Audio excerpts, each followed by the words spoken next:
Model practice set number 1 ना।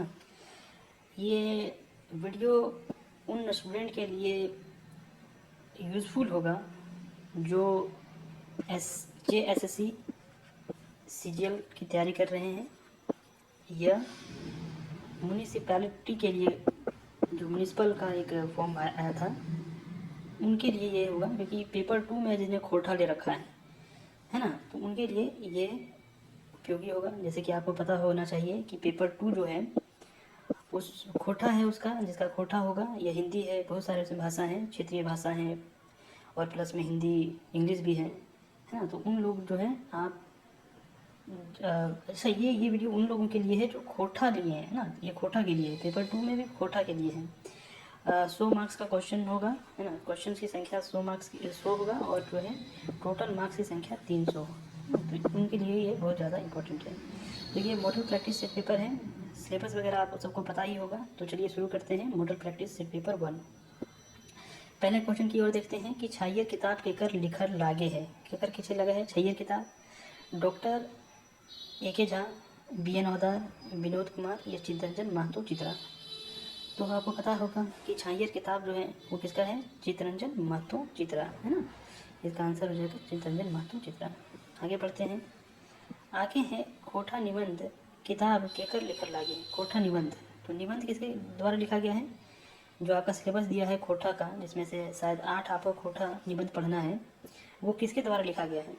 A.K. Jha के द्वारा, हवलदार के द्वारा, विनोद कुमार के द्वारा या फिर भुवनेश्वर साहू के द्वारा। तो इसका आंसर जो हो जाएगा B.N. हवलदार के द्वारा है ना, B.N. हवलदार के द्वारा। भोगनाथ हवलदार इनका नाम जो है भोगनाथ हवलदार है। ये भी पूछा जाता है। वैसे तो ये सब पूछना नहीं चाहिए, लेकिन ये सब पूछ दिया जाता है क्योंकि क्वेश्चन समझ में नहीं आता है क्या क्या पूछा जाए ना पूछा जाए। तो बहुत सारे लेखक ने ये भी पूछ दिया कि B.N. हवलदार का जो फुल फॉर्म क्या है तो ये सब क्वेश्चन आने की उम्मीद जो है, मुझे नहीं लगता है कि ऐसा आना चाहिए क्वेश्चन, लेकिन क्वेश्चन में थोड़ी भिन्नता लाने के चक्कर में ये लोगों ने क्या करते हैं कि ये अनशन क्वेश्चन भी बना देते हैं। खैर आगे हम बढ़ते हैं। सोंध माटी किताब के कर लिखल लागे है। सोंध माटी, तो याद रखना है आपको दो कहानियाँ टोटल 8 कहानियाँ पढ़ना है, जिसमें से 4 कहानी जो होगा वो छाइयर किताब का है और 4 कहानी जो है वो सोंध माटी किताब का है ना, सोंध माटी किताब का है। तो इसमें आपको याद क्या रखना है कि छाइयर जो है वो चित्तरंजन कुमार चित्रा ने लिखा है, और जहाँ तक सोंध माटी का बात है तो डॉक्टर विनोद कुमार साहब ने लिखा है ना, विनोद कुमार साहब ने लिखा है। इन्हें दलित राइटर भी कहा जाता है। ये दलित लोगों के ऊपर बहुत ज़्यादा लिखते हैं है ना, क्योंकि इनकी कहानियाँ अगर आप पढ़ेंगे, चाहे उबार हो हूब हो, तो आपको वो समझ में आएगा। वो दो फिर एक और है कौन, तो दीदा है, ठीक है। वो दीदा जो है आप इसमें पढ़ेंगे तो आपको पता चलेगा कि इनका जो है ये इनका जो कहानी होता है वो दलित सेंट्रिक होता है, यानी दलितों के ऊपर ये बहुत लिखते हैं। दलित उनका मेन किरदार रहता है उसमें। तो उनके नाम पर भी ये लिखा जाता है कि दलितों के पक्ष में लिखने वाले या दलितों के व्यथा पे लिखने वाले कौन से राइटर हैं, तो विनोद कुमार है। अब है उबार कहानी। उबार कहानी कौन किताब से ले लिया है? उबार कहानी देखिए, मैंने अभी बताया था कि उबार कहानी किस कहानी से लिया गया है? सोंध माटी से लिया गया। सोंध माटी के लिखवैया कौन है? डॉक्टर विनोद कुमार है ना। तो आपको याद रखना है इसको। आगे देखना है। आगे जो है भाई बहन के सब्र प्यार के प्रतीक, शुभ प्यार के प्रतीक। एक तो बहुत सारा मिसप्रिंट भी है, क्या लिखना चाह रहा था पता नहीं, ठीक है। यहाँ कह रहा भाई बहन का एक आपको पता होना चाहिए कि भाई बहन के नाम पर एक पर्व भी होता है, कर्मा पर्व के बारे में है, जो कि ये निबंध के रूप में दिया गया है। तो भाई बहन के बस इतना लिखने के बाद लिख दिया है प्यार के प्रतीक कर्मा पर्व कौन किताब से ले लिए थे? तो वो कोई किताब से नहीं लिया गया है, मतलब ठीक है उसको किताब ही कहेंगे एक तरह से, क्योंकि वो खोटा निबंध में है, ठीक है। खोटा निबंध 8 पढ़ना है, उसमें से एक ये भी पढ़ना, भाई बहन के प्यार के प्रतीक कर्मा पर्व पाठ है ना। आगे देखते हैं। अब ये भी याद रखना है कि सोंध माटी में कौन कौन कहानी है। सोंध माटी में हमें 4 कहानियाँ पढ़ना है, तो 4 कहानियों का नाम याद रखना है। छाइयर कहानी में जो है 4 कहानी पढ़ना है, तो उसमें वो चारों कहानी को याद रखना है। फिर निबंध वाला भी याद रखना है कि निबंध में कौन कौन सा 8 निबंध है जो हमें पढ़ना है। तो इस तरह से आपको हर चीज़ याद करके रखना है। आगे चलते हैं। ढेसा ढेसी छोड़ पाठ कहकर लिखल लागो। ढेसा ढेसी, ठीक है। अब देखिए ये ढेसा ढेसी पाठ जो है ना वो किसके द्वारा लिखा गया है, तो वो लिखा है पारसनाथ महतो, ठीक है, पारसनाथ महतो। और ये मुझे लगता है ढेसा ढेसी जो है वो एक शिष्ट गीत है, पारसनाथ महतो माफ कीजिएगा, पारसनाथ महतो के द्वारा ये लिखा गया है ढेसा ढेसी। तो आपको ये भी याद रखना है कि कौन कौन सा शिष्ट गीत है और कौन सा शिष्ट गीत किसने लिखा है। जैसे ये डॉक्टर पारसनाथ महतो ने लिखा है। आगे चलते हैं। आगे हम जियो कैसे कहानी के लेखक के हैं, हम जियब कैसे के कहानी के लेखक कैसे, आपको पता होना चाहिए कि हम जियब कैसे कहानी जो है वो किस किताब में है, छायर में है, ठीक है, छायर में है।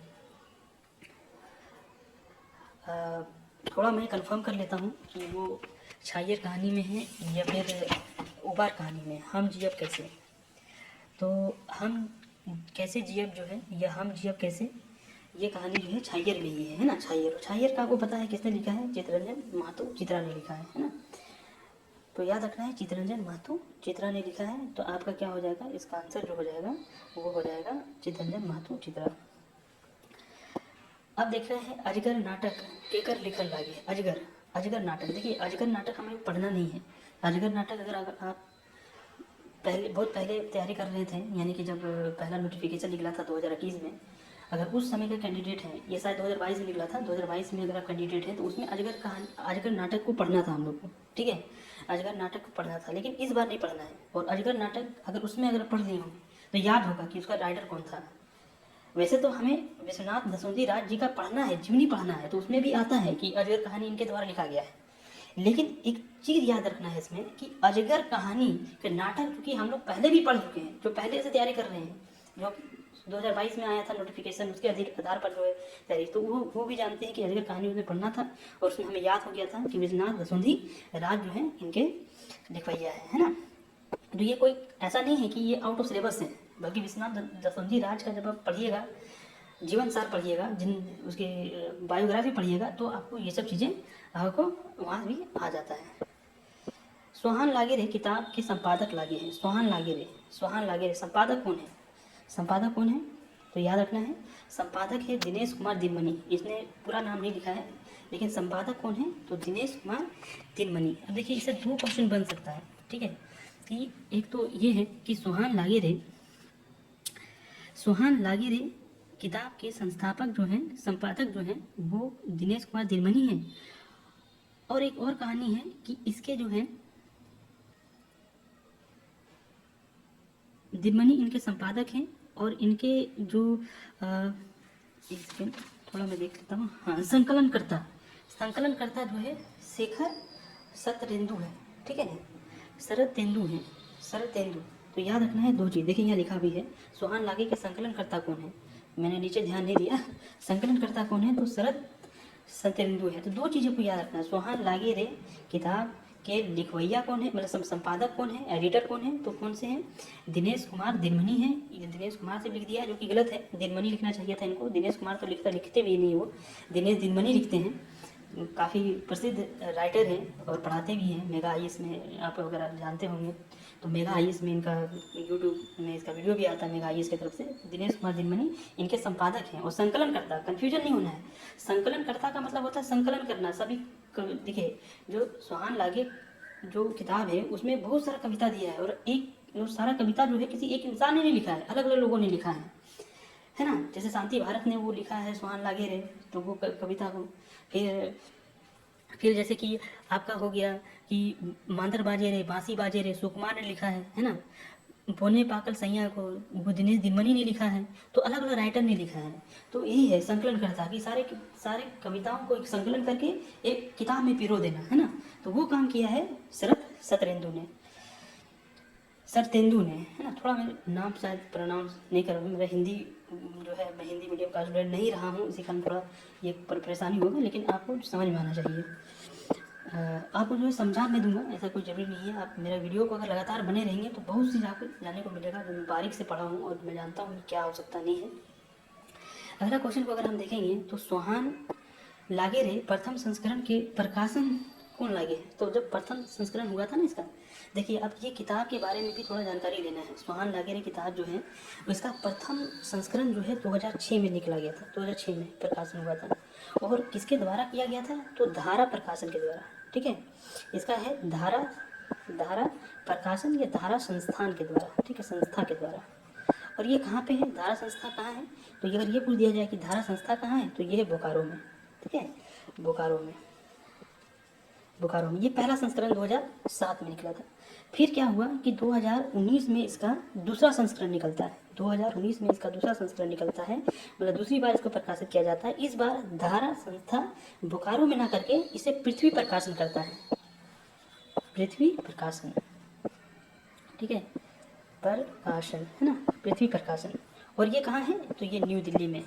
ठीक है, नई दिल्ली में ये जो है पृथ्वी प्रकाशन न्यू दिल्ली में है। तो दो चीज़ इसमें याद रखना है कि सोहान लागे रे 2006 में भी निकला गया था, प्रकाशन हुआ था, 2019 में भी निकाला था, और जो है ये बोकारो में हुआ था धारा संस्थान को, और ये जो है न्यू दिल्ली में हुआ था। तो कुछ इससे सच तथ्य हैं जो आपको जानना चाहिए। आगे हम लोग देखते हैं तो क्या था यहाँ, तो ये धारा से लिखा है, धारा संस्था होगा यहाँ पे। देखिए बहुत सारा मिसप्रिंट है यहाँ पे, इसको इग्नोर करते हुए हम लोग आगे देखेंगे। अब यहाँ है कि एक पाथी डोंगल महुआ का प्रथम संस्करण कब लगता है? ठीक है, एक पाथी डोंगल महुआ। तो एक पाथी डोंगल महुआ के आपको पता है संपादक है संतोष कुमार महतो। इसमें जो प्रथम 10 कविताएं हैं उसको ही पढ़ना है ना। इसमें जो है प्रथम 10 कविताएं हैं उसे ही पढ़ना है। लेकिन यहाँ पूछ रहा है कि इसका संस्करण क्या हुआ, क्या ये भी सोहान लागे रे कि जैसा ही 2 बार प्रकाशन हुआ है? क्या ये हो ऐसा हुआ है क्या? तो इसका जवाब है हाँ, ये भी जो है 2 बार हुआ है। कब हुआ है? एक 1990 में हुआ है, और दूसरा जो है वो 2005 में हुआ है। ठीक है, एक 1990 में हुआ है, एक 2005 में हुआ है। 2 बार संस्करण इसका हुआ है, 2 बार इसको प्रकाशन में किया गया है। जो पहला प्रकाशन है, ठीक है, पहला प्रकाशन है 1990 में, दूसरा और कौन किया है? तो पहला प्रकाशन का ऐसे तो जानकारी नहीं है, किसी किताब में नहीं दिया है, लेकिन दूसरा जो है 2005 में जो है वो छोटा नागपुर प्रेस चास यानी कि बोकारो में किया गया है। ठीक है, मुद्रक जो है वो छोटा नागपुर। चलिए अभी आएगा तो उसमें हम लोग डील करेंगे, लेकिन अभी कौन सा होगा? 1990 हो जाएगा इसका आंसर, है ना। एक पाथी डोंगल महुआ, संस्थापक जो है संपादक जो है वो संतोष कुमार महतो है, और इसका पहला प्रकाशन 1990 में हुआ था। मैं तो जन्म नहीं लिया था 1990 में, बहुत सारे ऐसे होंगे जो पढ़ रहे होंगे तो 1990 में जन्म नहीं लिए होंगे। अभी खोटा निबंध कर प्रथम संस्करण के प्रकाशन परीक्षण बता। खोटा निबंध, तो खोटा निबंध का देखिए, खोटा निबंध एक ही बार लिखा गया है। ठीक है, ये बार बार इसका प्रकाशन नहीं हुआ है। खोटा निबंध के प्रथम संस्करण कब हुआ है? तो याद रखना है, खोटा निबंध के प्रथम संस्करण जो हुआ है वो 1990 में हुआ है, और 1990 में भी हुआ है, और दूसरा हुआ है 2017 में। ठीक है, 2017 में।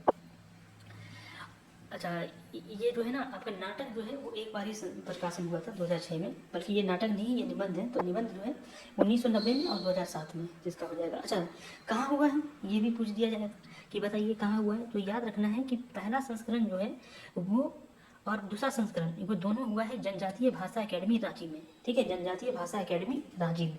ठीक है, यही सब क्वेश्चन आपसे पूछने की संभावनाएं बहुत ज़्यादा होती है। प्रीवियस ईयर क्वेश्चन देखेंगे तो इस तरह के क्वेश्चन से बड़ा पड़ा हुआ है प्रीवियस ईयर। फिर है शिवनाथ परमाणिक। शिवनाथ परमाणिक के जन्म घर लागे है, कहाँ लागे? शिवनाथ परमाणिक मुझे सबसे अच्छे राइटर लगते हैं, क्योंकि ये अंधविश्वास को भगाने का काम करते हैं, अंधविश्वास को मिटाने का काम करते हैं। ये ऐसे ऐसे कविता लिखते हैं कि पढ़ के ही एकदम लगता है कि हमारा जो खोटा भाषा है वो कहीं ना कहीं समृद्ध भाषा हो गया है। क्योंकि अंधविश्वास को जब कोई लड़ने की बात करे ना तो बहुत बड़ा हिम्मत चाहिए होता है, और शिवनाथ परमाणिक जी ने बखूबी वो काम कर रहे हैं, है ना। बैदमारा बोकारो में इनका घर है। ठीक है, जन्म बचर यहीं पे है इनका। शिवनाथ परमाणिक जी अभी भी जिंदे हैं, मतलब अभी भी जो है जीवित हैं, और कभी उम्मीद है कभी इनसे मिलेंगे हम। ठीक है, तो काफ़ी अच्छा ये काम करते हैं, ये अंधविश्वास भगाने का काम करते हैं। आपने कई सारे ऐसे कविताएं लिखे हैं, है ना। जैसे एक है मेढ़ और मानुस, अगर आप पढ़ेंगे तो बड़ा ही एक अंधविश्वास के खिलाफ जो है लड़ने का काम किए हैं उस कविता के माध्यम से। खैर चलते हैं अगला। शिवनाथ परमाणिक कैसन कवि रूपे जानल जाए तो कैसे है? तो ये जनवादी है, प्रगतिवादी है, प्रगतिशील है, या छायावादी है। ठीक है। छायावादी लोग होते हैं वो पुरानी ख्यालात के लोग होते हैं, तो ये छायावादी तो नहीं है, पुरानी ख्याल। जनवादी है तो बिल्कुल जन को जगाने कैसे कहते हैं ना, जनवादी है, तो इनको कहा जाता है जनवादी। जो ऐसे राइटर होते हैं उन्हें कहा जाता है जनवादी। ठीक है, तो इसका आंसर क्या हो जाएगा, इसका आंसर हो जाएगा कि ये किस तरह के राइटर है, तो जनवादी है। छायावादी जो है जैसे शिवनाथ पानूरी जी हो गए, ये जो है इन लोग कह सकते हैं कि ये सब क्या थे, ये लोग जो है छायावादी थे, लेकिन ये जो है ये जनवादी है। आगे देखते हैं कि श्याम सुंदर महतो के जन्म बछर लागे। ठीक है, जन्म ईस्वी लागे, कब कब उनका, श्याम सुंदर महतो। तो हम लोग को देखिए, हम लोग को क्या करना है, हम लोग को पढ़ना भी है ना। कुछ ऐसे राइटर हैं, जैसे 7 राइटर हैं, उन साहित्य राइटर को, ये साहित्यकारों का व्यक्तित्व के बारे में हम लोग को जानना है, उनका जीवनी जानना है थोड़ा बहुत, है ना। उनमें से श्याम सुंदर महतो भी हैं, तो उनका भी जन्म बच्छर याद रखना है, कब इनकी मृत्यु हुआ है, कहाँ जन्म लिए हैं, पिता का नाम क्या है ना, ये सब चीज़ याद है। इनकी कौन सी साहित्य है, ये सब चीज़ याद रखना है हमें। तो श्याम सुंदर महतो का जन्म जो हो जाएगा वो कब हो जाएगा, 5 दिसंबर, लिख लीजिए 5 दिसंबर यानी कि 12 और 1936 को। ठीक है, बल्कि ऑप्शन में ये चीज़ नहीं दिया है, 1936 नहीं दिया है, मैं समझ सकता हूँ। ठीक है, लेकिन कहीं कहीं पे 1939 भी दिया है, लेकिन इसका ऑफिशियल जो है 1936 ही है। ठीक है, 1936 ही है इनका आधिकारिक रूप से, 1936। यहाँ 1939 दिया हुआ है और कहीं किताब में 1939 दिया है, शायद उसी किताब के आधार पर 1939 है। आगे देखते हैं विश्वनाथ नागर। ठीक है, विश्वनाथ नागर का जन्म ठाम लागे है। ठीक है, नागर का देखिए, नागर जो है ना, नागर जो है वो आपको पता होना चाहिए कि नागर टाइटल जो है वो गुज्जर लोग भी लिखाते हैं, जो नोएडा वगैरह में गुज्जर रहते हैं वो लोग भी नागर लिखाते हैं, तो गुजरों का भी होता है। तो ये गुज्जर नहीं थे वैसे विश्वनाथ नागर जी, लेकिन उसका जन्म ठाम कहाँ लगे है, तो याद रखना है मुदा। मुदा कहाँ है, तो मुदा जो है आपका धनबाद में है, जिला धनबाद है ना, मुदा धनबाद में इनका जन्म बचा है। आगे चलते हैं, बोड़ छायर ककरा कहल गए थे। बोड़ छायर, बड़ा छायर किसको कहा गया है, बोड़ छायर ककरा कहल गए। तो बोड़ छायर कौन है, सूरज नारायण है, देव नारायण चौधरी है, मोहन है या छगन साहब है, तो कौन सा हो जाएगा, तो इसमें हो जाएगा सूरज नारायण, है ना। सूरज नारायण एक विलन के रूप में दिखाया गया है, मतलब इसमें कहानी, अगर छायर कहानियाँ पढ़ेंगे तो आपको पता चलेगा कि ये रोहन को जो है वो शराब पीने का लत लगा दिया था, पैसा देता था 5 रुपये एक्स्ट्रा की, जाओ तुम भी पी लेना, है ना। तो ये सूरज नारायण चौधरी थे, है ना, बड़ छायर इसको कहा जाता है, पैसे वाला था तो ये बड़ छायर हो गया, है ना। अब यहाँ है बड़ छायर कौन रहो है, कौन रहो है, कौन रहता है बड़ छायर, तो सूरज नारायण चौधरी। जैसे अभी आप अभी बताएं कि सूरज नारायण, ये पिछला क्वेश्चन, तो कभी कभी बार क्या है, अच्छा, ये क्वेश्चन थोड़ा सा हम लोग गलत यहाँ पे पढ़ रहे हैं। बड़ छाइयर कौन रहो है, बड़ छाइयर के पास कौन रहो है। ठीक है, बड़ छाइयर के पास कौन रहता है, सूरज नारायण चौधरी। देखिए ये क्वेश्चन में मैं कह रहा हूँ कि बहुत मिसप्रिंट है, जल्दीबाजी में ये सब किताब छापते हैं और बहुत मिसप्रिंट करके दिए हैं। तो बड़ छाइयर के में कौन रहो है, तो कौन रहता है, तो कौन रहता है, तो बड़ छाइयर जो है रोहन रहता है बड़ छाइयर में। ठीक है, ऑप्शन से अगर हम देखेंगे तो रोहन लिखा हुआ है, बल्कि बड़ छाइयर कौन रहो है तो सूरज नारायण रहता है बड़ छाइयर, जो कि पहला में हम लोग ऊपर में कर लिए थे। यहाँ कह रहा बड़ छायरे के पास कौन रहे, कौन रहे, तो रोहन रहेगा। फिर क्या था, महेश्वर कौन कहानी के पास लगे, महेश्वर, महेश्वर हम लोग जियब, हम जियब कैसे। ठीक है, हम जियब कैसे, आपको पता होगा जब वो मिलने आता है उसका गांव में तो सब लोग भाग जाते हैं, महेश्वर, है ना। महेश्वर जो अपनी वाइफ के साथ मिलने आता है, अगर आप कहानी पढ़े हैं शायर किताब से ही कहानी है, 4 कहानी पढ़ना शायर किताब से, उसमें से ये भी है हम जियब कैसे। तो महेश्वर और उसकी वाइफ जो है मिलने आता है अपना भतीजा से, तो वहाँ के लोग उग्रवादी की समस्या पर यह कहानी था, तो सोचता है कि पुलिस है और भाग जाता है। तो वही कहानी है कि हम जियब कैसे, है ना। आगे भी इसके बारे में हम लोग पढ़ेंगे और भी कितना कहानी आएगा। महेश्वर कहाँ गेल रहे, तो कहाँ ले रहे, तो एक गाँव जाता है जहाँ अपना वो भतीजा से मिलने जाता है, उस गाँव का नाम रहता है मुरपा। ठीक है, मुरपा याद रखना है, उस गांव का नाम है मुरपा, ये बार बार आएगा, इसे याद रखना है। बोने आग कौन लगावे हुए, तो बोने में आग कौन लगाता है, तो कह रहा है कि क्या गोरखिया लगा देता है, जो गोरखी करने आता है, महुआ बिछुइया लगा देता है, बाँस के घर्षण से ये सभी। तो देखो बोन में आग गोरखिया भी कभी कभी लगा देता है, महुआ बिछुआ भी लगा देता है ना, तो ये सब लोग लगा देता है, इसमें कोई ऐसा नहीं है कि कोई एक हो, तो इसमें क्या है, ये सभी लोग लगा देता है ना। कभी महुआ बिछुआ कैसे लगा देता है, जैसे महुआ बिछने आया और वो क्या करता है, सारा जो पला होता है ना, जो सूखा हुआ पत्ता होता है, वो सब एक जगह करके उसमें आग लगा देता है। तो आग लगाता है वो, कभी कभी ठंडा का मौसम रहने में भी लगा के वो आग को तापता है।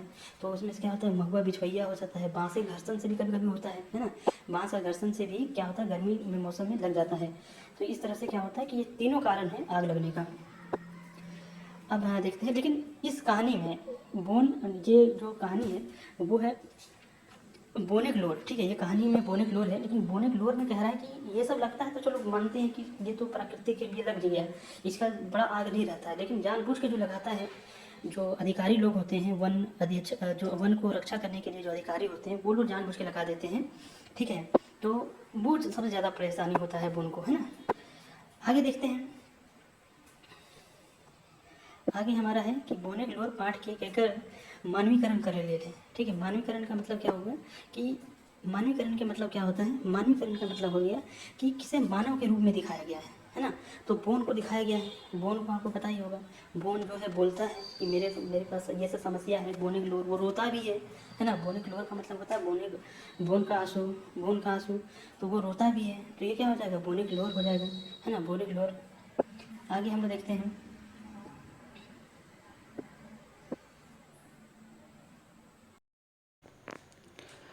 झबरू कौन कहानी के पात्र लागे। तो झबरू कौन कहानी का पात्र लगता है, झबरू किस कहानी में था, तो याद कीजिए, क्या छैयर में था। छैयर में तो रोहन और मोहन था, सूरज चौधरी था, है ना, देव नारायण था, छगन छाप था, लेकिन झबरू नहीं था उसमें। हम जियब कैसे, तो हम जियब कैसे महेश्वर था, है ना, महेश्वर था, उसकी वाइफ का नाम पार्वती था, और कौन था, रघु था, है ना, ये सब था। और एक मुनिया ने चुनिया थी, है ना, लेकिन झबरू नहीं था। उबार कहानी की बात करें, उबार और हूब में तो दामोदर था और एक गुनेसर कह के एक जो है भूमियार था, है ना, जमींदार था। तो ये एक हो जाएगा। फिर एक उबार कहानी है, उबार कहानी में झबरू था, जिसका बेटा उबार देता है ना, वो इंस्पेक्टर बन के उबार देता है। तो उबार कहानी में झबरू जो है कहा था, तो इसका आंसर हो जाएगा झबरू। आगे हम लोग देखेंगे, आगे जो है झबरू कैसन लोग रहे हैं, झबरू कैसा लोग रहता है, किस तरह का आदमी रहता है, तो सबको पता है, टूटपुंजिया किसान रहता है ये, है ना। टूटपुंजिया मतलब बहुत काम करने वाला है, मतलब किसानी करके बहुत कम पैसा ये जुगाड़ कर पाता है, इसको कहा जाता है टूटपुंजिया, है ना, टूटपुंजिया किसान। तो बहुत ही किसानी करके बहुत कम पैसा कमाने वाला को कहा जाता है टूटपुंजिया किसान। तो झबरू कैसन रहे, टूटपुंजिया किसान रहे हैं। आगे देखते हैं, आगे है कि झबरू के कौन खोल के गुनेसर बाबू खेत डुकाए दिले। कह रहा है कि झबरू गरु का मतलब होता है गाय, ठीक है। अच्छा, गरु का मतलब होता है बैल। तो झबरू का बैल को कौन खोल देता है, ये अपना ही क्या करता है, अपना गुहाल में रखता है। तो झबरू का बैल को क्या है, दो बदमाश क्या करते हैं, खोल के और गुनेसर बाबू के खेत में हिला देता है, ठीक है, छोड़ देता है। तो कहता है कि कौन करता है ये सब, करने का काम कौन करता है। तो इसमें इस कहानी में तीन ऐसे पात्र हैं जो विलन का काम करता है। एक तो गुनेसर खुद रहता ही है, जो गणेशर है, ठीक है, गणेश है। अच्छा, गुनेसर नहीं, गणेश है, ठीक है, गणेश बाबू है। एक है महेश है और एक है बीरू है, ठीक है। तो ये सब क्या करता है, ये सब जो है तीन पात्र जो है वो है। तो गणेशर बाबू के खेत में महेश और बीरू जो है ये काम कर देता है। तो महेशर और बीरू जो है वो क्या करता है, झबरू का गरु के खोल के गुनेसर बाबू के खेत में ढुका देता है ना, ताकि उसका चारा खा जाता है। चारा खाने के बाद जो है 500 रुपये का हर्जाना भी देना पड़ता है, पंचायत बैठता है। तो आगे देखते हैं कि दामोदर कौन कहानी के पात्र लागे है, अभी भी बताएं, हूब कहानी के पात्र लागे हैं। ये भी बड़ा होकर क्या बनता है, ये भी जो है हजारीबाग चला जाता है, गांव छोड़ के अपना हजारीबाग में मेहनत करके यहाँ पास करता है ना। और ये भी जाके आगे जाके क्या बनता है, आगे जाके ये भी जो है इंस्पेक्टर ही बनता है ना। हूब कहानी का ये पात्र लगता है। आगे देखते हैं कि दामोदर पढ़ लिख के की बने हैं, की बनता है, दरोगा बनता है, सब इंस्पेक्टर बनता है ना, दरोगा कहा जाता है सब इंस्पेक्टर को, तो दरोगा बनता है। आगे देखते हैं, हूब कहानी के माने की होवे, हूब के मतलब की होवे है, हूब के मतलब होवे जोश, उमंग, लगन, है ना। हूब मतलब खूब जोर से लगन, उमंग और जोश आ जाता है, हूब कहा जाता है। तो ये सभी हो जाएगा, आंसर क्या हो जाएगा इसका हो जाएगा ये सभी। हूब के माने होता है जोश, लगन, उमंग, ये सभी होता है। तो ये हो जाएगा, हूब के माने हो जाता है ये सभी। आगे देखते हैं, आगे है ओद दीदा के माने की हो। ओद दीदा, ओद मतलब होता है क्या है, ओद दीदा, दीदा का मतलब होता है आँख, ओद का मतलब लोर, है ना, लोराया हुआ एकदम पूरा आँख में डब डब पानी भर जाता है, तो नम आँख, लोर भरल आँख, तो ये दोनों हो जाएगा। आंसर क्या हो जाएगा इसका, आंसर हो जाएगा सी, दोनों, लोर भरल आँख और नम आँख, है ना, हिंदी में कहेंगे नम आँख और जो है खोटा में लोर भरल आँख।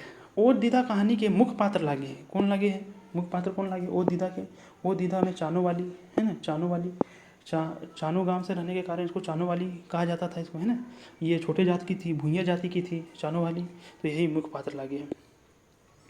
आगे देखते हैं, आगे है चानो वाली के नाम की राखल गेल है, मतलब किस लिए रखा गया था चानो वाली, क्योंकि वो चानो गांव का था, जन्म के चलते जो है वहीं से आई थी, उसकी मायका जो था ना वो चानो गांव था।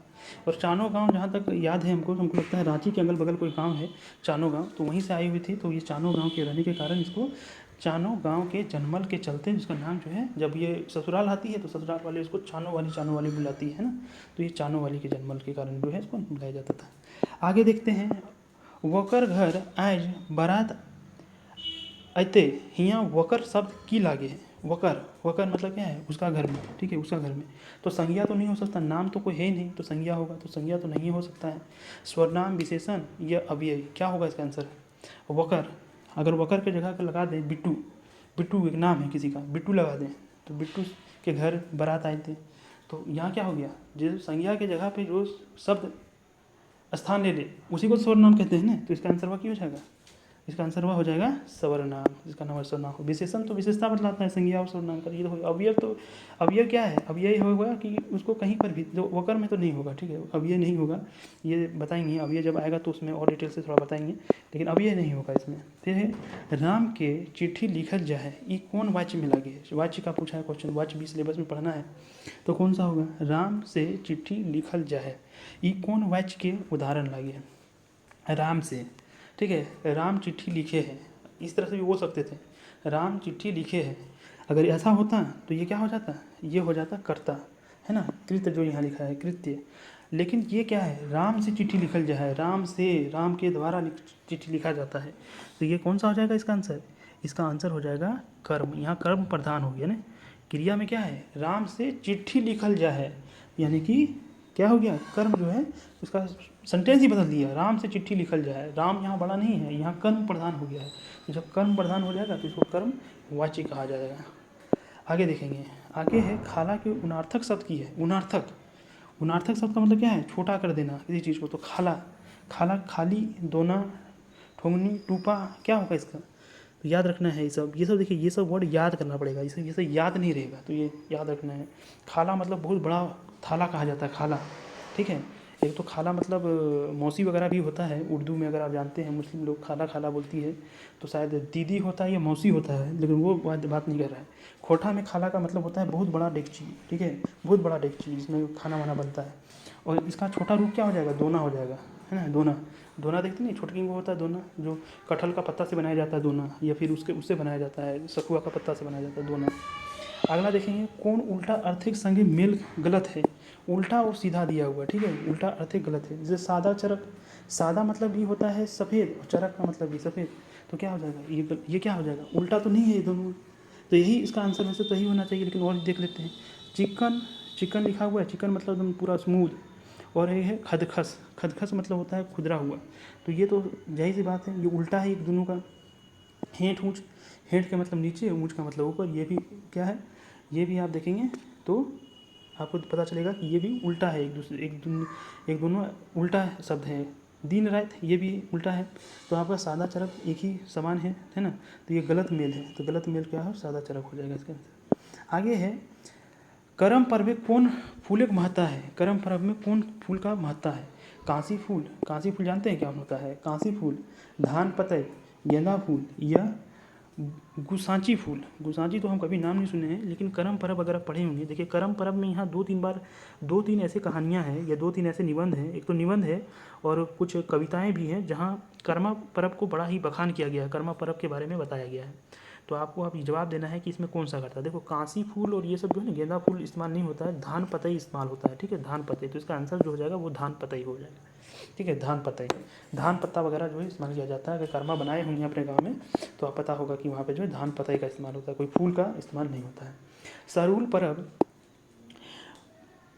कौन फूले के महत्ता है? सरहुल परब में कौन है? तो सरहुल नाम से ही पता चलता है, सर प्लस हुल, सरई प्लस फूल, सरई, सरहुल, ठीक है। कैसे बना है सरहुल का? देखिए सरहुल कैसे बना है, सरहुल बना है सरई, ठीक है, सरई प्लस फूल, ठीक है, तब उसको नाम दिया है सरहुल, है ना, सरई प्लस फूल, तो सरई फूल का, है ना, सरई फूल की प्रधानता होती है इसमें, तो सरई फूल हो जाएगा। आगे हम लोग देखेंगे कि सरहुल परब कौन महीना बनावल जाए। सरहुल परब कौन महीना बनाया जाता है? सरहुल याद कीजिए, सरहुल कब बनाया जाएगा? कुछ याद आ रहा है? सरहुल परब कब मनाया जाएगा? चैत बैसाख में, है ना। वैसे तो बैसाख में बनाया जाता है लेकिन चैत बैसाख में, तो इसका आंसर हो जाएगा चैत बैसाख, है ना, चैत बैसाख में। फिर है अगला क्वेश्चन की तरफ हम चलेंगे, ये वाला रहा क्वेश्चन। करम परब, करम परब कौन कहिया मनावल जाए? कौन कहिया मनावल जाए?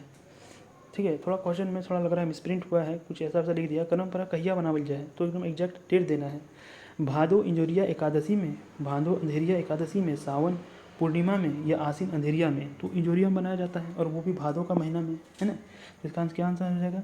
भादो का इंजोरिया में बनाया जाता है ना, सावन के बाद भादो आता है, उसी में बनाया जाता है। फिर ये एके झा के लिखल नाटक लागे हैं, एके झा के। अब जैसे बताए थे आपको कि 7 ऐसे साहित्यकार के बारे में पढ़ना है, उसमें से एके झा को भी पढ़ना है, उसका जीवनी, कि उसने क्या क्या कौन कौन सा साहित्य लिखा है, कहाँ जन्म हुआ है, कौन सा जन्म डेट क्या है, उनकी मृत्यु का डेट क्या है, ये सब याद रखना है ना। उसके द्वारा लिखा गया कितने सारे साहित्य का नाम लिखना है, याद रखना है। तो एके झा के बारे में, तो जैसे कि हम लोग अजगर से तो परिचित पहले भी हो चुके हैं। अजगर जो है विश्वनाथ राज दसुंधी ने लिखा था। मेका मेकी नाम मेट माट, उद्भासल करण पानूरी जी का लिखा हुआ है। एकलव्य, एकलव्य पता नहीं ये किसका लिखा हुआ है, लेकिन मेका मेकी ना मेट माट ये लिखा हुआ है एके झा का, ठीक है, एके झा के द्वारा लिखा गया है मेका मेकी ना मेट माट। अब देखिए है ना, अब इसे याद रखना है आपको कि क्या उनसे लिखा गया है। आगे चलना है, विश्वनाथ दसुंधी राज के लिखल नाटक लागे हैं, कौन सा लागे हैं? तो अभी तो भी हम लोग आए थे विश्वनाथ दसुंधी राज के अजगर, ये क्वेश्चन पहले भी आ चुका है, याद कीजिए, है ना, अभी कर रहे थे तो अजगर, तो अजगर इसका सही आंसर हो जाएगा। फिर हम लोग चलते हैं 43 में। 40 में है कि विश्वनाथ दसुंधी राज के लिखल उपन्यास लागे हैं, कौन सा उपन्यास होगा? विश्वनाथ दसुंधी राज के लिखल उपन्यास कौन सा लगता है? तो याद कीजिए, विश्वनाथ दसुंधी राज के लिखल उपन्यास कौन से लागे हैं? तो कौन सा लागे हैं? भगजोगनी है ना, भगजोगनी है। सगैर, ये जो है सैर सगर जो है वो एके झा के द्वारा लिखा है। जिंदगी टोह जो है वो चित्ररंजन चित्रा ने लिखा है।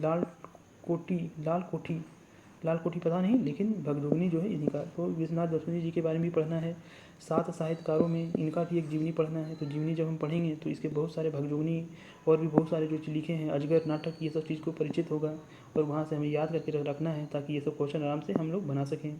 आगे है विश्वनाथ दसुंधी राज के कौन कहानी पर फिल्म बनवल है। ये भी एक बड़ा इंटरेस्टिंग कहानी है कि एक इसका उनका द्वारा लिखा गया एक कहानी है, इन पर जो है क्या है, एक फिल्म भी बना है। तो कौन सा है? महुआ। महुआ ऐसा है जो कि क्या है, इनके पर फिल्म भी बना हुआ है ना। तो ये भी क्वेश्चन बनने लायक है कि ये सब क्वेश्चन पूछने की संभावना ज़्यादा हो जाती है क्योंकि बहुत ज़्यादा हाईलाइटेड क्वेश्चन है ये सब। अगला है विश्वनाथ प्रसाद नागर, ठीक है, विश्वनाथ प्रसाद नागर, ये विश्वनाथ नागर कैसन कवि लागे हैं? क्या वो जनवादी थे, छायावादी थे, प्रगतिशील थे, या काना पतियारी थे? काना पतियारी मतलब क्या होता है? काना पतियारी मतलब है अंधविश्वास को बढ़ाने वाला, काना पतियारी, है ना, काना पतियारी यानी कि भेड़ चाल चलने वाले, बाकी सब जो चल रहे हैं उसी तरह दिखते थे। तो इनका क्या हो जाएगा? छायावादी, है ना, छायावादी थे ये। तो ये सब याद रखना है, कौन छायावादी थे, कौन प्रगतिवादी थे, कौन जनवादी थे। विश्वनाथ प्रसाद नागर के लिखल प्रबंध काव्य के नाम लिखा। विश्वनाथ नागर प्रसाद 7 कवियों में, 7 साहित्यकारों में इनका भी एक पढ़ना है विश्वनाथ प्रसाद नागर जी के बारे में, तो उनको भी याद करके रखना है कि कौन सा इसका हो जाएगा। तो देखिए कौन सा काव्य है, एक है सुलुक साएँ, ठीक है, कौन सा काव्य है? तो इसका है सुलुक साएँ, है ना, सुलुक साएँ। तो इसको याद रखना है, सुलुक साएँ, ये कर्ण के बारे में है ना, कर्ण के बारे में इसको दिया गया है, तो ये सब याद रखना है आपको। फिर है श्याम सुंदर महतो के लिखल प्रबंध के नाम की लागे हैं। श्याम सुंदर महतो के लिखल प्रबंध काव्य के नाम लागे हैं। कौन सा काव्य लागे हैं? लिखल प्रबंध काव्य कर नाम लागे हैं। श्याम सुंदर महतो, सात साहित्यों में इसका भी नाम है। तो बताइए कौन सा होगा? सुलुक साई तो अभी बता ही दिए, ठीक है। सुलुक साई, मईलगंधा इनका नहीं लिखा हुआ है। ये तो एक झा का लिखा हुआ है, तो एक बच ही जाता है कौन? मुक्तिडहर। मुक्तिडहर श्याम सुंदर महतो जी के बारे में लिखा गया है ना। बोने पाकल सैया को की गीत लिखवैया कौन है? कौन लिखा है बोने पाकल सैया को? दिनेश दिनमणि, है ना, जो पहले भी ऑप्शन आया था दिनेश कुमार, तो उन्हीं के द्वारा लिखा गया है, दिनेश दिनमणि, है ना। सैया कोर पाकल सैया क्या है? बोने पाकल सैया कोर, है ना। बहुत इंटरेस्टिंग एक शिष्ट गीत है, आपको पढ़ना चाहिए। सुहान लागे रे में ये किताब में लिखा गया है। आप देखते हैं मांदर बाजे रे बांसी बाजे रे के ककर लिखल लागे हैं। ये तो बहुत इजी क्वेश्चन है, तो इसको जल्दी जल्दी करके जाएंगे हम लोग। तो ये चूँकि हम लोग पढ़ना था इसमें, किसमें? शिष्ट गीत में, है ना। सुकुमार जी का लिखा हुआ ये गीत है। आगे देखेंगे, कते सुंदर छोटा सवाल कर रहा है ना। कते सुंदर छोटा नागपुर, कते सुंदर कितना सुंदर है, सवाल कर रहा है, तो कौन होगा? दीपक कुमार सवाल, है ना। दीपक कुमार सवाल, तो इसका हो जाएगा दीपक सवाल, है ना। दीपक कुमार सवाल तो क्या कर रहा है? कते सुंदर छोटा नागपुर, कते सुंदर छोटा नागपुर, कितना सुंदर छोटा नागपुर है, सवाल कर रहा है, कितना सुंदर है, तो कितना सुंदर है, तो कितना सुंदर है, तो सवाल कर रहा है, तो सवाल कर रहा है, तो दीपक सवाल हो जाएगा इसका आंसर। आगे देखेंगे हम लोग 51 नंबर चलते हैं। मिली के रहिए गीत ककर लिखल लागे हैं। मिली के रहिए कौन है? पानूरी जी का लिखा हुआ है ना। पानूरी जी, पानूरी जी कहाँ है? नहीं है, पानूरी जी नहीं है, मिली के रहिए। अरे ये तो दिया नहीं है पानूरी जी, लेकिन हम लोग को पता है कि मिली के रहिए जो है, अच्छा हम इन सब एक जो है वो श्रीनाथ पानूरी जी का हम इन सब एक। देखिए दोनों जो है ना एक जैसा ही लगता है, मिली के रहिए और हम इन सब एक, ऐसा लगता है दोनों का भाव एक ही जैसा है ना। इसी कारण थोड़ा सा यहाँ जो है गलती हो गया कि मिली के रहिए जो है वो किसका लगा हुआ है? मिली के रहिए, बताइए मिली के रहिए जो है ये किसके द्वारा लिखा गया है? तो ये है प्रदीप कुमार दीपक के द्वारा, है ना। मिली के रहिए जो है प्रदीप कुमार दीपक के द्वारा लिखा गया है।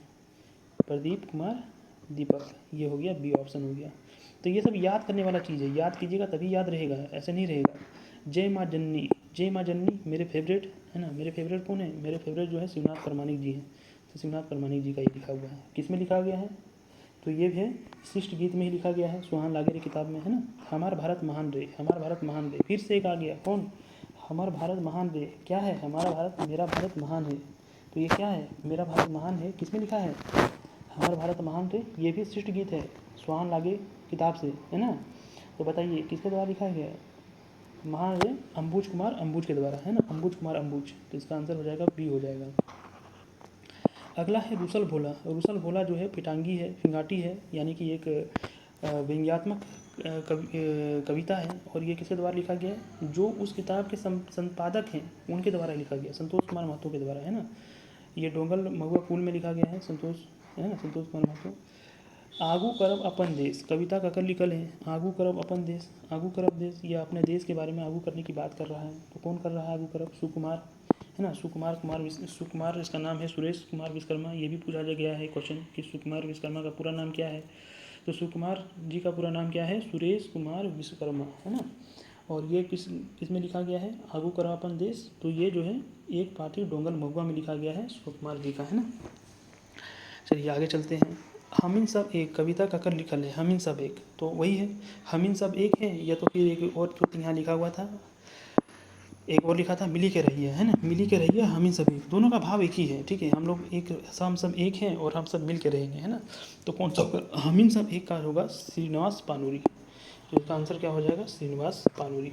ये सब याद करने वाला चीज़ है, इसलिए हम ज़्यादा व्याख्या नहीं कर रहे हैं, इसको याद कर लीजिएगा, है ना, कि ये कौन कौन सा कविता, कौन सा कवि, किस कविता को किस कवि ने लिखा है ना। फिर है चनफन के माने की होता है। चनफन का मतलब होता है बुधगर, जो चनफन जो चंचल रहता है। चंचल कौन होगा? लुईगर, बुधगर, तेर सजा, है ना, ये सभी। तो आंसर क्या हो जाएगा? अच्छा ये किस कहानी से है? तो ये कहानी का नाम जो है ना, ये कहानी का नाम है, आपको पता होगा एक कहानी था लुईगर बेटी छुआ, है ना। लुईगर बेटी, उसमें क्या है? लुईगर होती है, बड़ा चनफन रहती है उसकी बेटियाँ, है ना। हमेशा जो है वो पहली बुझा बुझा के ही सबको कंफ्यूज कर देती है। कहानी को याद होगा एक झा के द्वारा लिखा गया था। चनपन के माने की हो गए, तो आपको पता होना चाहिए कि लुईगर होता है, बुधगर होता है, तेतरार होता है, ये सभी होता है ना चनपन का मतलब। आगे चलिए, आगे चलेंगे कि जय जवान जय किसान कविता ककर लिखल है। जय जवान जय किसान कविता ककर लिखल है। जय जवान जय किसान, तो जय जवान जय किसान ये एकदम राष्ट्रवादी कविता है। तो कौन होगा? महेश गुलवार, है ना, महेश गुलवार, तो इसको याद रखना है। मेड़ और मानुष ये कौन भाविक गीत है? मेड़ और मानुष जनवादी छायावादी, तो बताए थे। मेड़ और मानुष लिखा है शिवनाथ प्रामाणिक जी ने, और ये कैसा है? जनवादी है, लोगों को जगाने का काम करता है ना, अंधविश्वास के खिलाफ है ये, है ना। तो इसका आंसर जो हो जाएगा आपको पता चल गया होगा कौन होगा? जनवादी। अगला है देशक भक्ति भाविक गीत ककर एकर में कौन नए है? तो देशभक्ति भाव कौन सा है? कौन सा ऐसा गीत कविता है जो देशभक्ति नहीं मिलता है? मिली के रहिए हम भारत हमर भारत महान रे, सांझे जय माँ जननी या सांझे हासे झिंगा फूल। तो पता चल ही गया होगा कौन हो सकता है। ये कौन है? सांझे हासे झिंगा फूल। ये झिंगा फूल का किया गया है इसमें वर्णन, तो जाहिर सी बात है जय माँ जननी, इसमें भारत माता के बारे में बताया गया है। हमारा भारत महान, ये भारत के बारे में। मिली के रहिए मतलब हम भारतवासियों के बारे में। तो इसमें कौन सा है? ये सभी है, लेकिन जो है झिंगा फूल के बारे में ये देशभक्ति की भावना से नहीं है। आगे देखेंगे हम लोग पतिक पत्नी मांझे बिचैत, यानी कि जो बातचीत होता है कि कौन सा गीत है? पति पत्नी के बीच का जो संवाद है एक कविता के माध्यम में हुआ है। बताइए, कविता में हुआ है, बताइए कौन सा कविता है? तो वही है बोने को पाकर सैया बोर, जिसमें लड़की जो है, पत्नी जो है, वो अपने पति को बोल रही है कि भाई चलो बोन में जो है कोरिया पक गया है ना, वो जो कोर है वो पक गया है, तोड़ने चलते हैं। तो पति तरह तरह के बहाने बना रहा है ना। तो ये बड़ा इंटरेस्टिंग वाला था ये कविता, तो इसको याद रखना है। बोने पाकर सैया कोर। मेला के लिखल गीत कौन लागे है? मेला वगैरह, मेला के लिखल गीत कौन लागे है? तो सेवातिक बाउंडी मेला, सेवातिक बाउंडी मेला कौन लिखा है? ये लिखने वाली कौन है? सावित्री कुमारी, है ना, सावित्री कुमारी, सॉरी सुभद्रा कुमारी, सावित्री लिखने सुभद्रा कुमारी, है ना, सुभद्रा। सेवातिक बाउंडी मेला फूल, तो सेवातिक बाउंडी मेला, स्वातिक बाउंडी मेला एक बोकारो में लगता है बाउंडी मेला स्वाति के, तो ये स्वातिक बाउंडी मेला। अब देखते हैं कि लुइगर बेटी छुआ कहानी के मुख्य पात्र के लागे है। तो लुइगर उसकी बेटियां जो रहती है बहुत चालाक रहती है ना। तो अपना वो क्या है कि वो बाप जो चाहता है कि ऐसा लड़का मिले जो बहुत ज़्यादा जो है कह सकते हैं कि इससे भी ज़्यादा चालाक हो या इसी के जैसा चालाक हो, है ना। तो उसकी बेटिया का नाम रहता था सुगा, सुगा तो दूसरा कहानी होगा चापू, है ना। तो इसका आंसर क्या हो जाएगा? इसका आंसर हो जाएगा चापू, है ना, चापू। लुइगर बेटी का नाम चापू रहता है। फिर है धनिक धधनी कहानी के मुख्य पात्र कौन लगे है? तो धनिक धधनी का मुख्य पात्र कौन लगता है? धनिक धधनी में मुख्य पात्र जो है चमटू ही तो लाया था बंदर को। बंदर भी रहता है, बूढ़ी माई भी रहती है, तो तीनों रहता है। ये तीनों बंदर क्या है? तीनों जो है रहता है। लेकिन इसका आंसर जो है वो गलत दे दिया है किताब में, जो है इसका आंसर गलत दे दिया है। तो इसको हम लोग क्या करेंगे? हम लोग इसको, वैसे किताब में दिया है बी होगा, बंदर होगा, तो बंदर भी है, लेकिन हमको लगता है चमटू और बूढ़ी माई भी कम नहीं थी। उसमें जो है तीनों मुख्य पात्र होना चाहिए। किताब में तो ऐसे तीनों मुख्य पात्र बताया गया है कि ये तीनों मुख्य पात्र हैं, लेकिन इस सेट के हिसाब से बंदर ही मुख्य पात्र था। अब आपको क्या लगता है कि ये बंदर को रखना चाहिए या ये तीनों को रखना चाहिए? आप हमें कमेंट में लिख के बताएंगे। मुझे लगता है कि तीनों होना चाहिए, क्योंकि किताब में दिया है तीनों। सुगा कौन कहानी के पात्र लागे? सुगा कौन कहानी के? तो हम लोग को पता है कि लोक कथा में ये आया हुआ था सुगा, है ना। तो सुगा लोक कथा में आया हुआ था। सुगा कौन कहानी के पात्र लागे हैं? तो कौन था? 7 भाई और एक बहन। 7 भाई रहता है, उसकी एक बहन, जिसका बहन का नाम था सुगा। अब है टेपा। अब देखेंगे टेपा कौन लोक कथा का पात्र लागे हैं? टेपा देखेंगे। टेपा किस में लगता है? टेपा जो है केतकी फूल, है ना, गोरखैया का नाम टेपा रहता है, जिसको केतकी फूल मिल जाता है। फिर राजा उसको टास्क देता है कि और भी इसको तोड़ के लाओ एक ठो, तो बहुत जाता है, राक्षसनी के पास जाता है, राक्षसनी मिलती है वहाँ पे, है ना। फिर भूत प्रेत भी मिलता है, उसको भी मार के आगे, मतलब छोटा भीम वाला है, समझ आइए कि छोटा भीम का सादा, छोटा भीम जो काम कर सकता है ये टेपा भी कर सकता था। बस बरसाते यही है, मतलब इसमें थोड़ा काम यही है कि छोटा भीम जो है ना वो गोरखिया नहीं था, ये गोरखिया था एक तरह से। केतकी फूल का जो पात्र है टेपा, उसमें। अब है बूढ़ा बूढ़ी और 7 पीठा लोक कथा के जोगाड़ी कौन लागे है? बूढ़ा बूढ़ी और 7 पीठा, तो कौन लगता है 7 पीठा वाला? बूढ़ा बूढ़ी और 7 पीठा कौन लिखेंगे? तो दिनेश दिनमणि जी ने लिखा है ये, ठीक है। तो जोगाड़ी कौन लागे? जोड़ने का काम कौन किया है? तो इसको याद रखना है कि बूढ़ा बूढ़ी और साथ भी था दिनेश दिनमणि ने लिखा। ये सब याद करने वाला चीज़ है, ठीक है। ये सब कुछ कोई ट्रिक नहीं है, कोई इसे याद ही करना पड़ेगा आपको। किताब निकालिए, उसको लिखिए कि कहानी और उसका नाम कौन है, राइटर कौन है, उसे लिख लिख के याद कीजिए। इसका कोई दूसरा है ही नहीं उपाय। लोक कथा रचनाकार कैसे हेवत, ठीक है। लोक कथा का जो रचनाकार होता है वो कैसा होता है, ज्ञात होता है, अज्ञात होता है, नजीक होता है, आधुनिक होता है। तो अभी सबको पता है कि लोक कथा में अज्ञात होता है, कहानी कौन लिखा था, ये लोकगीत किसने गाया था या किसने ईजाद किया था, ये सब पता नहीं चलता है। तो इसमें क्या हो जाएगा, अज्ञात हो जाएगा आंसर।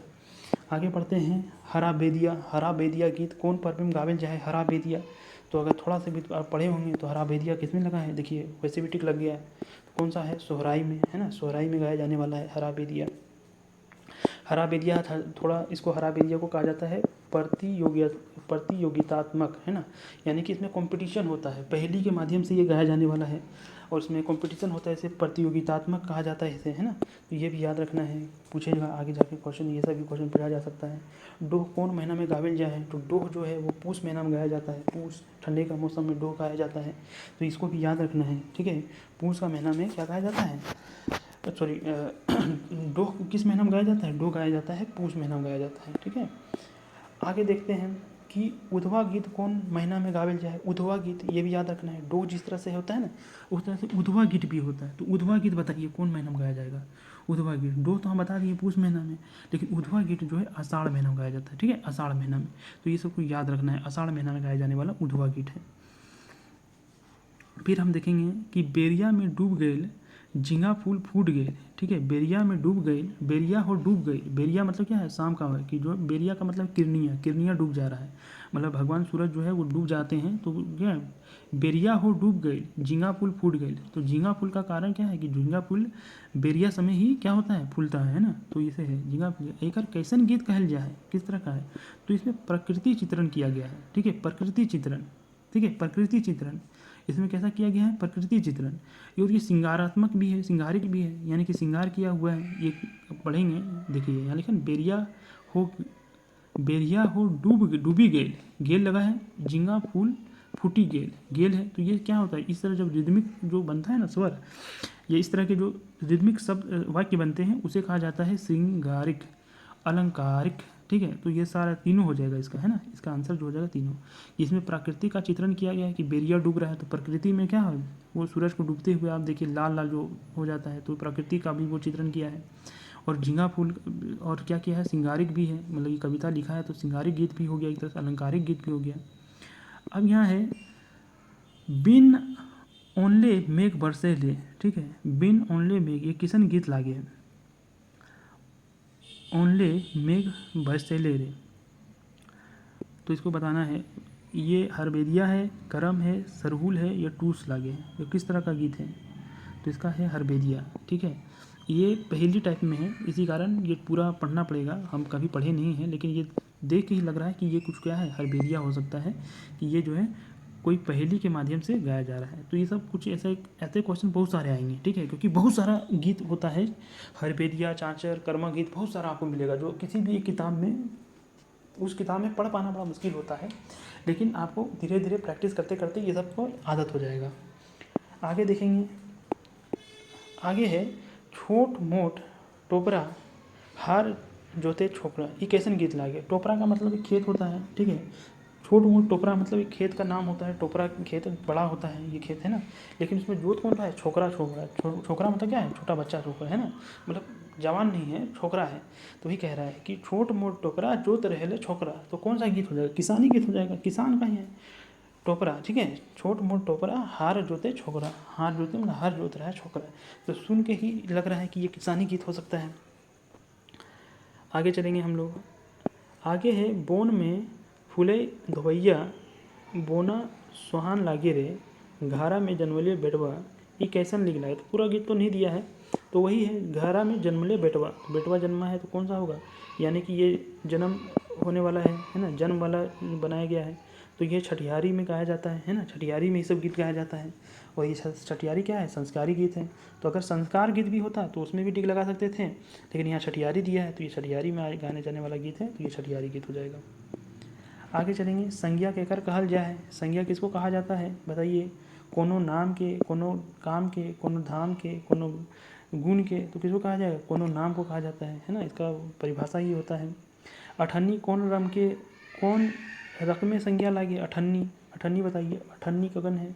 क्या वो जातिवाचक है, खासवाचक है, भाववाचक है या गोठवाचक है? अठन्नी तो क्या हो जाएगा? अठन्नी कौन सा हो जाएगा? याद कीजिए, क्या पढ़े थे अंत में? अठन्नी कौन सा हो जाएगा? कौन सी संज्ञा लागे है? अठन्नी की बात कर रही है। अठन्नी, अठन्नी कौन रग में संज्ञा लागे है? तो पहले तो होगा कि गोठवाचक तो नहीं होगा, है ना। खास बोधक क्या हो सकता है कि अठन्नी रुपया की बात नहीं कर रहा है, अठन्नी की बात कर रहा है। तो अठन्नी जो है ये भाववाचक हो जाएगा, ठीक है, भाववाचक, भाववाचक अठन्नी जो है भाववाचक हो जाएगा, है ना। जातिवाचक कैसे होगा? जातिवाचक तो नदी वगैरह होता है, तो अठन्नी तो कोई ऐसे तो जाति का बोध नहीं करवाता है, तो ये भाववाचक हो जाएगा। हाट कौन रकमे की संज्ञा लागे? हाट कौन रकमे की संज्ञा लागे? हाट, हाट मतलब क्या होता है? बहुत सारा वहाँ लोग मिलते हैं हाट में, तो ये कौन सा हो जाएगा? ये हो जाएगा गोठवाचक, है ना, गोठवाचक। जहाँ ऐसे चीज़ का बोध करवाए जहाँ बहुत सारा जनसंख्या है, बहुत सारा चीज़ का बोध करवाए, गोठ है ना, गोठ। तो हाट में आपको देखेंगे पशु जानवर वगैरह मिलता है, बहुत सारा दुकानदार, बहुत सारा खरीदार मिलता है, बहुत सारा वहाँ पे, मतलब हाट का चित्रण कीजिए अपने दिमाग में, तो कितने सारे लोग देखने को मिलेगा, बहुत सारा लोग देखने को मिलेगा, है ना। तो वही हाट का खासियत होता है कि गोठ में होता है, मतलब बहुत समुदाय में होता है, उसी को कहा जाता है। समूह में होता है, समुदाय बोले समूह में होता है। अगला है पारसनाथ रोग कौन रकमे की संज्ञा लागे? पारसनाथ, कोई पारसनाथ कोई नाम दे दिया किसी का, तो हो सकता है पहाड़ का नाम हो, किसी का आदमी का नाम भी पारसनाथ होता है, तो क्या हो जाएगा? खास बोधक हो जाएगा। देखिए इस किताब में खास बोधक लिखा है, लेकिन इसको व्यक्तिवाचक भी कह सकते हैं, है ना, व्यक्तिवाचक भी कह सकते हैं इसको। आगे चलते हैं 80 नंबर क्वेश्चन में। ज़्यादा समय नहीं लेना है, जल्दी जल्दी निकालना है, जहाँ इजी क्वेश्चन है वहाँ जल्दी जल्दी करना है। फिर है संज्ञा के ओजी की आवे है वकरा की कहल जाए? संज्ञा की जगह पे कौन सा क्या आता है जिसको क्या कहा जाता है? सर्वनाम कहा जाता है, ठीक है। पहले भी हम लोग डिस्कशन कर लिखे हैं, क्वेश्चन देखे होंगे, तो पहले भी हम लोग किए हैं कि जिसके संज्ञा के स्थान पे जो आता है वो सर्वनाम कहा जाता है। अगला क्वेश्चन है कि ई और ऊ कौन सर्वनाम के चिन्ह लागे? ई और ऊ, ई हमर हके, ऊ तोर हको, तो क्या है? ठेकान, ठेकानवाचक, है ना, ठेकानवाचक। अनठेकान होता है, अनठेकान हो जाता कौन? जब अरे कुछ हमरा ना पता, कुछ कोई तो आयल हो, कोई आयल हो, कोई आयल हो, तो क्या है? कोई आयल हो, पता नहीं है, गारंटी नहीं कौन आया है, लेकिन कोई आयल हो तो अनठेकान हो जाता वो। लेकिन यहाँ क्या कह रहा है? यहाँ जो है ठेकान है, ई हमर हको, ऊ तोर हको, इसलिए बोलते हैं ई घरा हमर हको, ऊ तोर घरा हको, है ना। तो ये क्या है? ठेकान, कोई ठिकाना बता रहा है ना, तो ठेकानवाचक हो जाएगा। फिर अगर है कि चमार के स्त्रीलिंग रूप लागे, चमार के की लगता है? चमाइन, चमारिन, चमरी, चमरी तो नहीं हो सकता, चमरी कभी हम लोग इस्तेमाल करते हैं, चमरी नहीं हो सकता है। चमाइन, चमाइन ऐसा कहते हैं क्या? तो इसका आंसर जो हो जाएगा, याद रखना है, ये सब क्वेश्चन ही बनता है, ठीक है। तो इसका क्वेश्चन जो हो जाएगा, उसका क्वेश्चन हो जाएगा चमाइन, ठीक है, चमाइन, चमाइन, चमाइन, है ना। चमार को क्या हो जाएगा? चमाइन, ठीक है। चमारिन नहीं होगा, चमारिन नहीं होगा इसमें, है ना, क्या है? चमाइन हो जाएगा। आगे देखते हैं, आगे है साव की स्त्रीलिंग क्या होता है ना, सावजी, सावजी का क्या स्त्रीलिंग हो जाएगा? सवाइन, सावीन, सवरी, साहुवाइन, क्या हो जाएगा इसका आंसर? बताइए इसका आंसर क्या हो जाएगा? इसका आंसर जो हो जाएगा साहुवाइन, है ना, साहुवाइन, सहुवाइन, साहुवाइन नहीं, सहुवाइन, साहू का सहुवाइन, है ना। फिर आगे देखेंगे बूढ़ी के बहुवचन रूप के लागे है। बूढ़ी का क्या लगता है? बहुवचन। बुढ़ीन लगता है, बुढ़ाइन लगता है, बूढ़ी मन लगता है, बुढ़वइन लगता है, क्या होगा इसका आंसर? बताइए। 84 का आंसर क्या हो जाएगा? बुढ़ीन, बुढ़ाइन, बुढ़ाइन, बुढ़ाइन तो नहीं ऐसा सुने कभी, बुढ़ीन, बुढ़ीन, बुढ़ीन, हाँ बुढ़ीन हो जाएगा। ये सब बुढ़ियन है ना, बुढ़ियन, बुढ़ियन हो जाएगा, बुढ़ियन, ठीक है, बुढ़ियन हो जाएगा, तो क्या हो जाएगा? बुढ़ियन, है ना। वैन तो नहीं होगा, बुढ़वैन नहीं होगा, बुढ़ीवैन, बुढ़वैन नहीं होगा, बुढ़ियन होगा, बुढ़ियन, है ना। तो थोड़ा क्या है कि ये सब में अगर आप थोड़ा सा उच्चारण कर लेंगे ना, अगर गांव से होंगे और अगर उच्चारण कर लेंगे कि बुढ़ियन, बुढ़ियन, ये सब बुढ़ियन देखिए यहाँ बैठल है, अगर ऐसा बोल देंगे, देखिए ये बुढ़ियन तो यहाँ बैठल है, 4-5 बुढ़िया जहाँ बैठी होगी, तो क्या बोलेंगे? अरे ये सब बुढ़ियन यहाँ की करे बुढ़ियन, है ना, बुढ़ियन, ये बुढ़ियन हो जाएगा इसका आंसर। इसका आंसर क्या हो जाएगा? बी हो जाएगा, बुढ़ियन। चलिए अगला देखेंगे हम, कोरा। कोरा मतलब होता है गोद, ठीक है, उसको कोरा कहा जाता है। तो कह रहा है कि कोरा के कौन कारक लगे हैं? कोरा में, कोरा जो यहाँ है ना, कोरा यहाँ लिखा गया है, देखिए ये न में है ना, म है ये, ठीक है, म छुपा हुआ है, तो कोरा में। तो याद कीजिए कर्ता ने, क्या है? कर्ता ने, कर्ता ने, अच्छा क्या होता है? कर्ता ने कर्ण से नहीं, करण से कर्ता ने, चलिए हमको उतना तो याद नहीं है, लेकिन कोरा में है तो क्या होगा, में हमको पता है किसमें संबंध बताता है ना, में संबंध में भी आता था, याद कीजिए। हमको पूरा ऊपर वाला तो याद नहीं है, लेकिन समझ वाला याद है कि में या से होता है इसका आंसर, ठीक है, में या से। तो इसका आंसर क्या हो जाएगा, में और से ना होके क्या हो जाएगा, इसका संबंध बताने वाला है कोरा में होगा तो संबंध बता रहा है, संबंध में आएगा, है ना, कोरा में। तो इसका आंसर जो हो जाएगा वो हो जाएगा आपका संबंध में। आगे चलते हैं। ऊ काल आवे पारत, ऊ कल आवे पारत, कौन कह रहा है, ऊ काल आवे पारत, यहाँ कौन काल के लगेगा, कल आवे पारत मतलब अभी नहीं है, वर्तमान की बात नहीं हो रही है, तो वर्तमान काट दीजिए, ये काट दीजिए, वर्तमान की बात नहीं हो रही है। आवे पारत कल आएगा, अभी नहीं आया है, तो भविष्य की बात हो रही है ना, तो भविष्य तो एक ही दिख रहा है हमको, ये वाला संभाव्य भविष्य काल, बाकी तो भूतकाल का बात नहीं हो रहा है, ना वर्तमान का बात हो रहा है, तो एक ही तो दिख रहा है हमको भविष्य, तो भविष्य का दिख रहा है, तो क्या होगा, संभाव्य भविष्य काल हो जाएगा सर इसका। अगला है पेट्रोल के बिना गाड़ी नहीं चलो है, यहाँ बिना की लागे है, बिना क्या है बताइए, बिना क्या है, पेट्रोल के बिना गाड़ी नहीं चलता है, तो इस वाक्य में बिना क्या है, उपसर्ग है, संबंध बोधक अव्यय है, संबंध बोधक है, यह समुच्चय बोधक है, बताइए इसका आंसर क्या हो जाएगा। बिना याद कीजिए, कहाँ हम लोग लगा रहे थे, बिना कहाँ लगा रहे थे, तो कौन सा हो जाएगा, बिना क्या हो जाएगा, अव्यय अगर पढ़े होंगे सही से तो आपको याद होगा कि अव्यय में क्या है, संबंध बोधक अव्यय जो है क्या हो जाएगा, ये है संबंध बोधक अव्यय जो है, ये इसका सही आंसर हो जाएगा, पेट्रोल के बिना गाड़ी नहीं चले है। आगे देखते हैं, ढेकीसार के कौन समास लगे, ढेकीसार के कौन समास लगे हैं, तो ये सब याद करना पड़ेगा, ठीक है, ढेकीसार के कौन समास लगे हैं, तो याद कीजिए, ढेकीसार में तत्पुरुष समास लगे है ना, ढेकीसार में तत्पुरुष समास लगे है। आगे चलते हैं, वीडियो पर लंबा हो रहा है, जल्दी काम खत्म करते हैं। बजर मुंडा, ठीक है, बजर मुंडा कैसा है, बजर है, बजरा जैसा है ना, पहाड़ जैसा, तो क्या हो जाएगा, कर्मधारय। जब उत्तर का जो है विशेषता बतलाता है प्रथम पद, है ना, प्रथम पद, ये जो उत्तर पद जो है उसका विशेषता बतला रहा है प्रथम पद, तो क्या कर्मधारय हो जाएगा, तो आंसर जो है सी हो जाएगा, कर्मधारय। लेरू कौन रक में दिंग लागे है, लेरू बताइए, लेरू हम लोग अगर फीमेल होगा या मेल होगा, दोनों, जो गाय का बच्चा जन्म लेता है चाहे वो फीमेल हो या मेल हो, फिर भी उसको लेरू कहते हैं हम लोग, तो ऐसे लिंग को कहा जाता है उभय लिंग, ठीक है, ऐसे लिंग को क्या कहा जाता है, उभय लिंग कहा जाता है, तो इसका आंसर क्या हो जाएगा, इसका आंसर हो जाएगा उभयलिंगी, है ना। आगे चलते हैं, खोटा वचन के माने होवे, खोटा वचन के माने की होवे, तो खोटा वचन के माने होता है गिनती, संख्या, ये दोनों हो गया, है ना, गिनती और संख्या। एक होगा तो एक वचन, दो होगा, दो एक से ज़्यादा होगा तो द्विवचन या फिर बहुवचन कहते हैं, है ना, बहुवचन कहते हैं, तो ये क्या हो जाएगा इसका, ये दोनों हो जाएगा 91 का सी। खेत कर बहुवचन होते हवे हैं, बताइए खेत के बहुवचन क्या होते हैं, खेतवैन, खेतेन, खेतईन, खेतगुला, बताइए गुला तो नहीं होगा, गुला जो नेता वगैरह, नेता गुला में इस्तेमाल होता है, तो बताइए कौन सा हो जाएगा इसका आंसर, इसका आंसर जो हो जाएगा खेतवैन हो जाएगा, है ना, खेतेन नहीं होगा, खेतवैन, है ना, खेतवैन। देखिए ये सब थोड़ा जो है मेरे लिए भी प्रॉब्लम वाला होता है, ठीक है, बहुवचन जो है ये सब जो है थोड़ा याद करना, लेकिन ये कोई रटना पड़ेगा, ये सब को कोई उपाय नहीं है, क्योंकि हम लोग को जहाँ तक होता है तो खेतेन हम लोग बोलते हैं, खेतेन, ये हमारा खेतवेन है ना, खेतवेन, तो इसका आंसर इस तरह से होगा। फिर है सोटे स्टाइल, यहाँ कौन रकम का लगे, सोटे स्टाइल मतलब क्या है, सोटा से सोटना, तो याद कीजिए, कर्ता ने कर्ण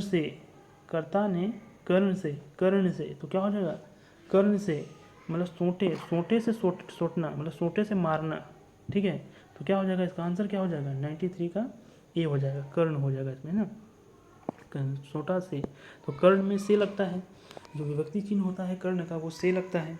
हमें खड़ा हो, यहाँ कौन रकम कारक है, हमें खड़ा हो, यहाँ कौन रकम कारक है, हमें खड़ा हो, हम खड़ा होंगे, है ना, कौन करता है, कौन सा हो जाएगा, हमें खड़ा हो, यह जो हो जाएगा आपका हो जाएगा कर्ता, हमने खड़ा हो, ठीक है, कर्ता ने हमने खड़ा हो, तो इसमें हो जाएगा आपका कर्ता, है ना, कर्ता हो जाएगा इसमें आपका सही आंसर, कर्ता।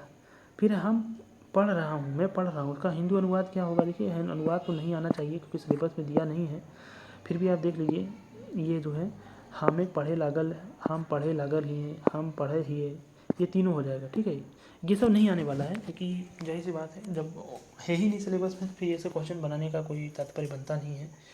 फिर है राम राखल है, ई कौन काल के पढ़ते लागे हैं, उदाहरण है, बताइए कौन है। पढ़ते का मतलब होता है, पढ़ते का मतलब होता है उदाहरण, तो बताइए कौन सा हो जाएगा, किस काल का उदाहरण लगता है ये। राम खाइल, खाइल है, बताइए कौन सा है। खाइल है, खाइल है मतलब खा लिया है, अभी कोई काम नहीं हो रहा, खाइल है। सामान्य भूतकाल है, आसन देखो भूतकाल है, सामान्य वर्तमान काल है या पूर्ण भूतकाल है। जो पूरी घटना घट चुका है भूत में उसे कहा जाता है, तो ये तो नहीं होना चाहिए। 96 जो है अभी क्या है, ये वर्तमान में काम नहीं है, खाने का काम हो चुका है, तो वर्तमान तो नहीं हो सकता है।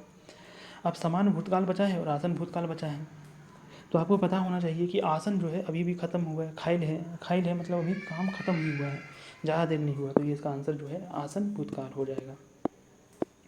आगे चलते हैं, मारा मारी कौन रक में समास लागे है। मारा मारी, बताइए मारा मारी कौन समास लागे, समास पढ़ना है हमें, है ना, तो समास को जो है याद रखना है, तो समास जो है बहुब्रीहि हो जाएगा। ठीक है, बहुब्रीहि। वैसे तो मारा मारी जैसे ऐसे है मारा मारी, मारा और मारी, ठीक है, तो ऐसे दबंध लगेगा आपको कि ये दबंध है, लेकिन उनसर में जो है वो बहुब्रीहि है। अब आपको थोड़ा सा अगर समास आपने सही से पढ़ा तो बताइए कौन सा होगा, दबंध होगा या बहुब्रीहि होगा इसका आंसर। मुझे तो दबंध लगता है कि मारा मारी जो है वो कह सकते हैं कि जब ये हाइफन लगता है, जो ये छोटा सा देख रहे हैं मारा मारी के बीच में है, जब ये लगता है ना तो वो दबंध कहला जाता है, लेकिन यहाँ लिखा है बहुब्रीहि, जो कि मुझे थोड़ा डाउट है, लेकिन जाहिर सी बात है आपको अगर लग रहा है कि ये दबंध ना हो के बहुब्रीहि है तो आप बताएं हमें। वैसे मुझे तो दबंध लग रहा है, लेकिन आंसर में बहुब्रीहि दिया है। खोठा के स्वर वर्ण की संख्या कितना होवे है, तो ये याद रखना है।